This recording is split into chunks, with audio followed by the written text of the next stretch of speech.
સાબરકાંઠા અને અરવલ્લી જિલ્લામાં યોજાનારી 395 ગ્રામ્ય પંચાયતની ચૂંટણી માટે સરપંચ અને વોર્ડ સભ્યની માટે ઉમેદવારોની જોવા મળી ભીડ। રાજ્યમાં ચૂંટણી આયોગ દ્વારા યોજાનારી ગ્રામ્ય પંચાયતની 5 વર્ષની મુદત પૂર્ણ કરતી અને પેટા ચૂંટણીઓને લઈને તારીખ 2 જુલાઈને સોમવારના રોજ ચૂંટણી આયોગ દ્વારા જાહેરનામું પ્રસિદ્ધ કરવામાં આવ્યું હતું।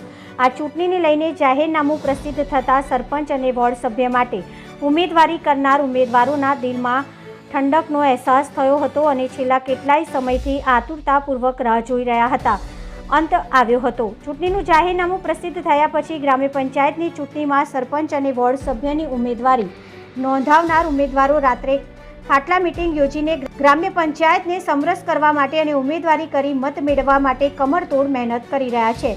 પ્રાપ્ત માહિતી મુજબ રાજ્યમાં ઉત્તર ગુજરાતના સાબરકાંઠા અને અરવલ્લી જિલ્લામાં યોજાનારી ગ્રામ્ય પંચાયતની મુદત પૂર્ણ કરતી અને પેટા ચૂંટણીઓની જાહેરનામું પ્રસિદ્ધ કરવા બાદ હવે ઉમેદવારો ચૂંટણી જંગના મેદાનમાં ઉતર્યા છે, જેમાં સાબરકાંઠા જિલ્લાના ઈડર તાલુકાની કુલ 77 ગ્રામ્ય પંચાયતની ચૂંટણી યોજાનાર હોવાથી ઉમેદવારોને હવે ઉમેદવારી ફોર્મ ભરવા માટે થોડાક દિવસો બાકી હોવાથી ભારે ભીડ જોવા મળી રહી હતી, જેમાં તાલુકા પંચાયતમાં ફાળવેલા ગામો માટે ઉમેદવારી કરવા આવનાર ઉમેદવારોની ભારે ભીડ જોવા મળી રહી હતી।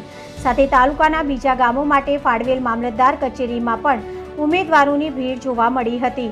આ ઈડરમાં ગરમીનો પારો ઊંચો રહેતા લોકો આવી ગરમી સહન કરીને પણ ઉમેદવારી ફોર્મ ભરવા આવ્યા હોવાનું જોવા મળી રહ્યું છે।